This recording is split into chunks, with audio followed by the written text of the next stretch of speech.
A humanidade sempre produziu. A Revolução Industrial apenas modifica o modo com que se produz. Na verdade, você vai encontrar produção desde as primeiras sociedades, as primeiras civilizações. Você tem produção. O homem, ele é conhecido como ser pensante, como passivo de raciocínio, e a partir daí ele começa a produzir aquilo que ele precisa, começa a fazer as primeiras ferramentas, começa a usar técnicas de produção, desde lá de trás. Porém, a Revolução Industrial muda drasticamente o cenário, a forma, o modelo como se produz. E isso altera o ambiente em que você vive, altera a forma com que você vê essa produção, altera a forma com que você faz uso dela. É essa que é a questão. Então, como que a Inglaterra, que foi a pioneira, a gente vai falar sobre isso, mudou esse processo? A gente vai ver aqui um passo a passo aí de como isso aconteceu. Então, vamos lá.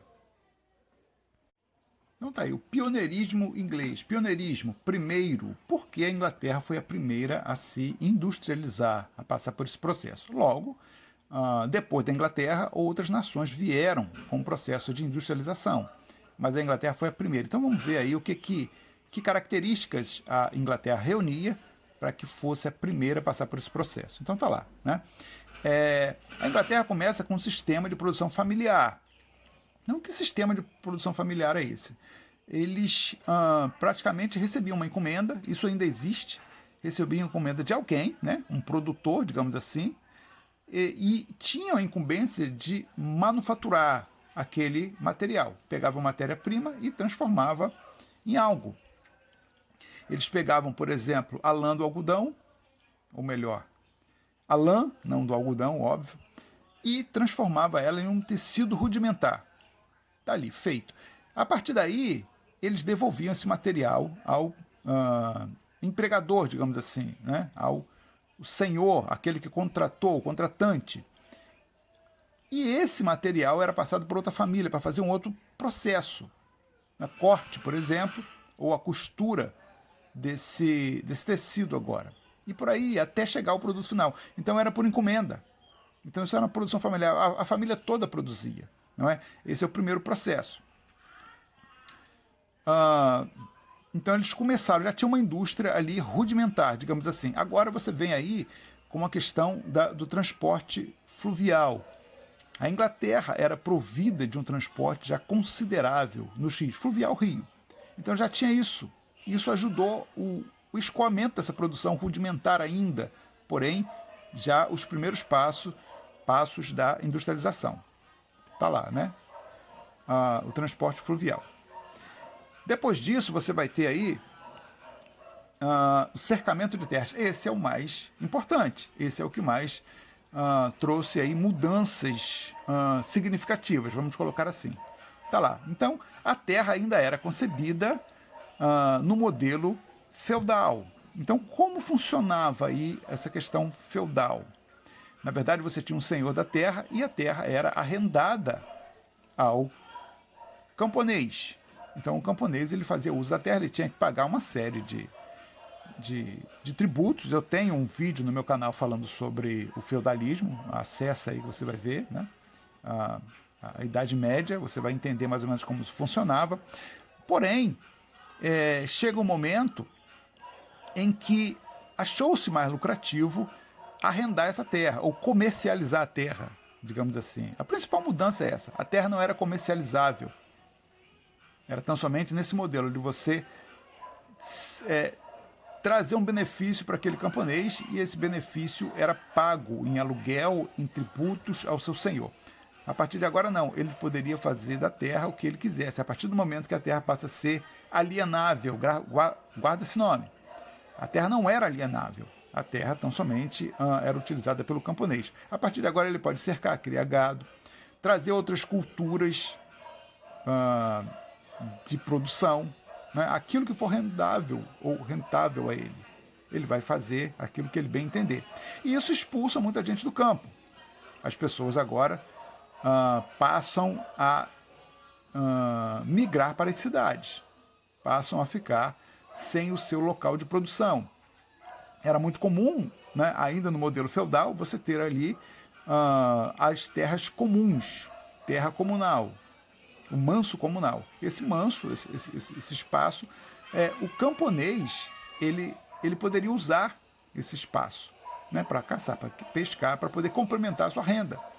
E isso também ele perdeu, então ele praticamente fica desprovido de meios de subsistência. Ele passa aí para a cidade. Bom, vejamos. Então, desde o século XVI, a Inglaterra vem sofrendo essas mudanças. 16, 17 e 18 você tem lá a Revolução Industrial. Eu lembro que é um processo longo. Nós estamos aqui passando essas etapas. Isso não foi de um dia para o outro. Isso levou tempo. Então, para você fazer o processo de cercamento dos campos e gradativamente ir tirando os direitos do camponês, isso levou tempo. Então ele vai perdendo o espaço dele no campo, ele vai migrando para a cidade, e as cidades vão virar uma verdadeira baderna, bagunça. Você vai ter um índice imenso de criminalidade, porque agora você tem muitos desocupados andando para cima e para baixo, isso aumenta a criminalidade. As leis inglesas elas começam a ficar muito mais rígidas em função da vadiagem, entre aspas, eles chamam de vadiagem. Existem punições severas quanto a isso, o rei ele vai criar essas punições e, porém, de certa forma, está deixando disponível já uma mão de obra. Essas pessoas desocupadas, assim que começar a surgir as primeiras indústrias, elas serão utilizadas como mão de obra. Então, veja bem, eles estão perdendo aí o espaço de produção, que era lá a subsistência deles no campo. Estão migrando para a cidade. As fábricas começam a surgir a partir de então e começam a absorver essa mão de obra. Estou falando, estou resumindo, estou comprensando aqui 200 anos de história.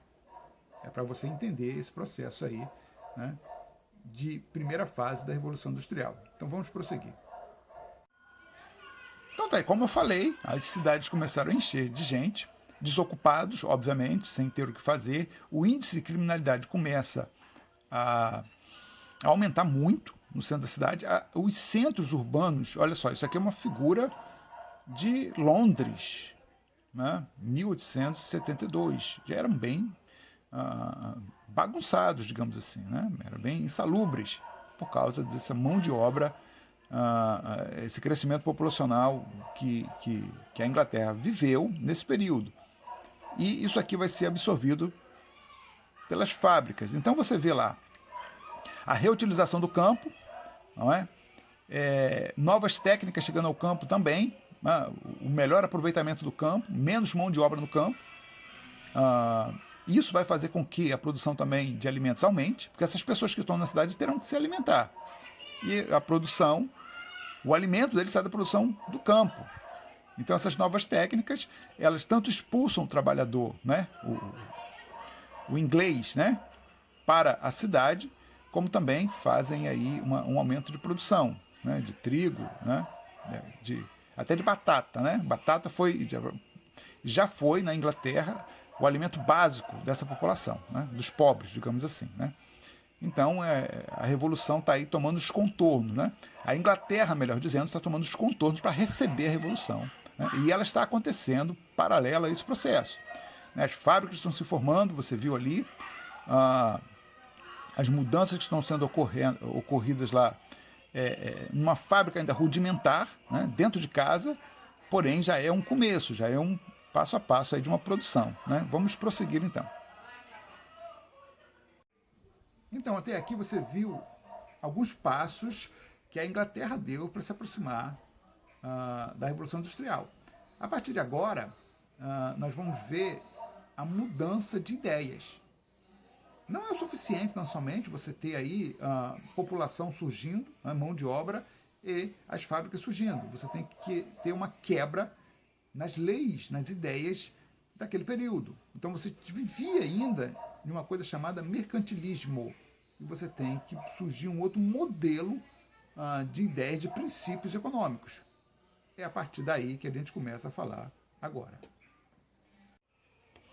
Então tá aí, principais ideias de Adam Smith. Adam Smith é o principal expoente do liberalismo, coloque esse nome na cabeça. Eu lembro, tem um vídeo no canal falando sobre isso, né? Ele faz crítica ao mercantilismo. O mercantilismo é um modelo econômico adotado pelas nações absolutistas e que estava vigente ainda, né? Estava valendo na Inglaterra. Então, o que isso dizia? Em suma, ele restringia muito o comércio. Ele dava aí monopólios a determinadas pessoas para praticarem comércio, praticarem ali a venda e compra de produtos, ou produção até, não é? E de forma limitada, de forma protegida, muito protecionismo, né? Então eu, por exemplo, ganhei o direito do rei para produzir vinho. Então só eu posso fazer, eu não posso ter concorrência, é proibido. Então isso era condenável, né? Era condenado, melhor, por essas ideias, pelos liberais, né? O principal expoente é esse aí, mas tem outros, né? No liberalismo econômico do vídeo do canal eu falo com mais propriedade sobre isso, se você quiser dar uma olhada lá. Então, o Adam Smith ele fazia essa crítica aí ao mercantilismo, né? Livre comércio. Falava, não tem que controlar nada, o Estado não pode se meter na economia. E outra coisa que ele trazia aí como coluna das suas ideias era a riqueza estava na organização do trabalho humano. Então ele achava que a riqueza das nações, estava no trabalho humano. O livro principal, a obra deles, é justamente esse nome, Riqueza das Nações. Então era o trabalho, era como você via o trabalho humano. Muita gente via riqueza na agricultura, muita gente via riqueza nas especiarias da época, né? E buscar riqueza na Índia.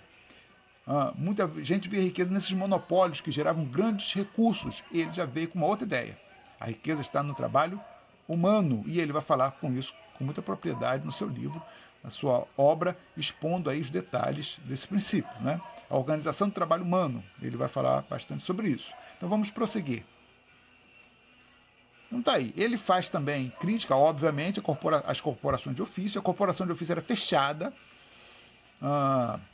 Corporação de ofício eram escolas e produção ao mesmo tempo. Só as pessoas que entrassem ali como aprendizes poderiam exercer essas profissões.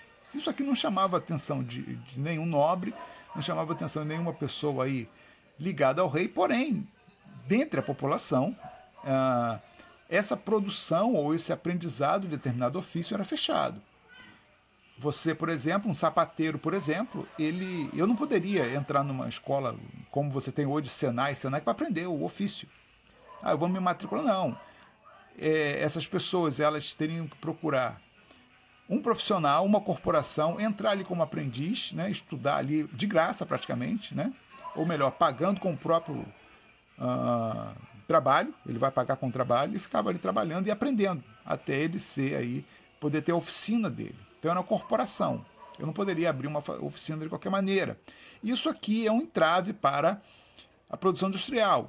Obviamente isso aqui vai ter que cair, vai ter que quebrar. Isso foi aí, ao longo desse processo, isso foi extinto, né? Essa obrigatoriedade de você entrar numa corporação de ofício para poder ser um profissional. Muitos eram rejeitados, não poderiam. Inclusive muitos deles iam morar na casa do seu mestre, né? O aprendiz ia morar lá, ficava um bom tempo ali da vida dele, né? Aprendendo ofício e trabalhando para o seu mestre, né? Vamos prosseguir. Tá aí, né? Então vão surgir as fábricas. Com todos esses elementos já disponíveis, vão começar a surgir as primeiras fábricas. Então, aquela ideia de fazer uma produção setorizada com as famílias caiu, né? Agora, essa pessoa que organiza o trabalho, ele vai juntar todo mundo numa fábrica e vai ter uma produção mais centralizada na mão dele. Ali já ele vai estar disponibilizando ali o salário para esses trabalhadores, né, em troca da produção, do trabalho deles. Então já tem, olha só, a organização do trabalho já está se organizando. A partir daqui você tem um trabalho aí mais ou menos organizado, não é? Veja bem, depois disso, essa figura que ela retrata já uma diferença. Você já tem aí um realinhamento da mão de obra. Então, se nessa primeira, deixa eu voltar,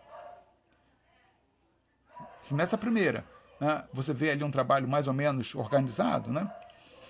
Não tanto, né? Você vê ali as pessoas trabalhando, concentrado nas suas funções, mas de repente não tem uma divisão de tarefas muito adequada. Nessa daqui já é diferente. Você vê as máquinas alinhadas, né? Cada um com uma função específica dentro da máquina. Por falar em máquina, paralelamente, essa organização dos trabalhadores dentro da fábrica, né, montando a linha de produção, você tem aí, né, a entrada da tecnologia, das inovações tecnológicas nesse processo. Então, além de organizar a produção, ou seja, a partir de agora, cada trabalhador tem uma função específica dentro da fábrica, você tem as inovações técnicas chegando. Então, eu vou ter uma função específica, mas dentro da máquina que eu trabalho, né? Diante da máquina que eu trabalho. Então, eu vou ser especialista naquela função. E o outro colega, né, mais adiante, ele vai ter uma outra função, talvez até dentro da própria máquina, né, diante da própria máquina, porém uma outra função. E assim vai, você vai trocando até chegar no final da produção. Muitas das vezes, um trabalhador no início da produção, né, ele não entende muito bem como esse produto chega ao final da linha de produção, porque ele só faz aquilo. Então aqui você tem a divisão do trabalho acontecendo, isso multiplica muito a produção, aumenta muito a produção, essa reorganização da linha da fábrica em linha de produção, não é? E por outro lado, também ele vai dispensar trabalhadores, porque a produção vai aumentar muito. Então olha só, veja bem, a implementação da fábrica no sentido da reorganização da força de trabalho e a implementação de máquinas, quando você coloca máquinas lá dentro, isso muda drasticamente a forma de produzir. Você vai produzir muito mais, porém, você pode dispensar trabalhadores. Olha só o problema surgindo. Então, naquele primeiro momento, você absorve todo aquele povo que estava ocioso, né, nas ruas, isso é benéfico.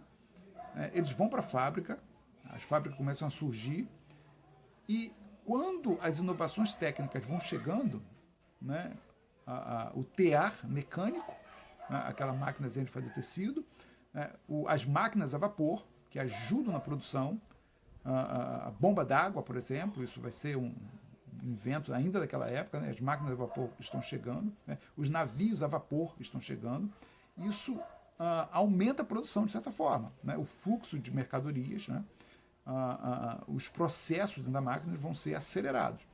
E com isso você pode dispensar trabalhadores.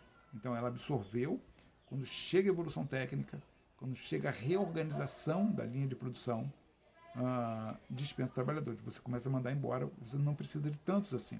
Isso cria também, de novo, não é que tenha reduzido ou melhorado muito, mas agrava a situação social desses centros urbanos. Então vamos prosseguir. Então o que nós vimos até aqui? A título já de conclusão, você viu aí que a Inglaterra foi pioneira nesse processo de industrialização, ou revolução industrial. Por quê? Porque ela já tinha aí alguns elementos básicos para se começar esse processo. Você tinha já uma fabriqueta funcionando, né? Alguns produtores de tecido a partir do lã já faziam um processo, eles tinham vindo da Holanda, por causa de uma guerra que aconteceu lá com a Espanha. Eles já faziam aí uma produção familiar, saiu da produção familiar, e eles tinham aí o embrião de uma fábrica. A partir daí, eles começam a organizar essas pessoas dentro de um único local, não é? Paralelo a isso, as pessoas estão sendo expulsas do campo, né? O processo de cercamento. Tinha até um nome ali, enclosure. Não sei se você leu, não sei se você lembra desse nome. Essas pessoas vão para a cidade. Chegando na cidade, elas ficam ociosas melhor, e criam problemas para a cidade. As leis inglesas nessa época, elas ficam bem duras, né, com relação a roubos, a crimes. Não é? Então a fábrica ela toma a cidade, ela chega na cidade e começa a absorver essa mão de obra. Não é? E a partir do momento em que a linha de produção começa a se organizar e chegar à evolução técnica ali dentro, né, você tem aí uma sobra de mão de obra. Vai sobrar um pouco, então eles vão começar a dispensar pessoas e cria de novo aí, aumenta esse problema social que você tem na cidade. Não é? A partir daqui, você vai ter aí a evolução técnica chegando nos transportes, a gente vai falar em outro momento, né? É a ferrovia, melhor, né? E a necessidade de buscar outros mercados fora do país de origem, fora da Inglaterra, nesse caso aqui. Então, não só mercado consumidor, mas como também matéria-prima, porque as fábricas cresceram muito a produção está muito acelerada, tem que vender para alguém essa produção, e por outro lado, ela consome muita matéria-prima. Então, o mercado consumidor e matéria-prima serão alcançados fora das fronteiras inglesas. Mas isso já vai ser um assunto para a próxima aula, em que nós estaremos falando da segunda fase da Revolução Industrial. Né?